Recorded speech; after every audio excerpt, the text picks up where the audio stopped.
सुबह के 5 बजे थे। स्टेशन के बाहर एक पुरानी चाय की टपरी पर रामू रोज की तरह कप धो रहा था। फटे कपड़े, सूखे हाथ और आंखों में थकान, यही उसकी पहचान बन चुकी थी। रामू की उम्र 30 साल थी, लेकिन जिंदगी ने उसे 60 का बना दिया था।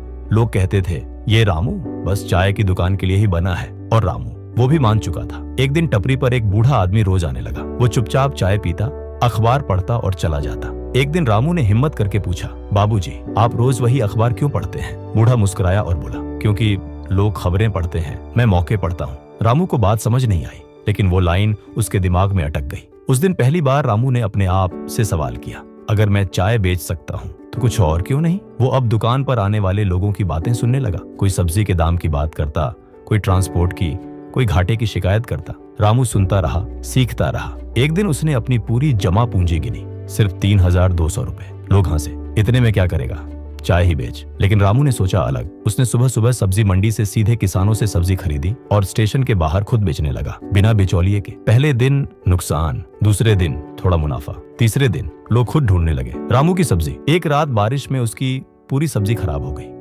वो सड़क पर बैठकर रो पड़ा। उसी वक्त वही बूढ़ा आदमी आया और बस इतना बोला, हार वही मानता है जिसकी सोच थक जाती है, शरीर नहीं। रामू उठा और उस रात उसने तय किया, अब मैं सिर्फ मेहनत नहीं, दिमाग से भी काम करूंगा। रामू ने छोटे दुकानदारों से सीधा संपर्क बनाया, होम डिलीवरी शुरू की। उधार नहीं, लेकिन भरोसे पर। 6 महीने में उसने एक ठेला खरीदा। 1 साल में 2, 3 साल में अपनी दुकान। आज वही रामू 12 लोगों को रोजगार देता है। स्टेशन के बाहर उसकी 3 दुकानें हैं और उसी टपरी पर अब वो बूढ़ा आदमी चाय पीने आता है। एक दिन रामू ने पूछा, बाबूजी, आप असल में हैं कौन? बूढ़ा मुस्कुराया, मैं वही हूँ जो कभी तुम्हारी जगह था। उसने हालात नहीं बदले, उसने सोच बदली और फिर पूरी दुनिया बदल गई।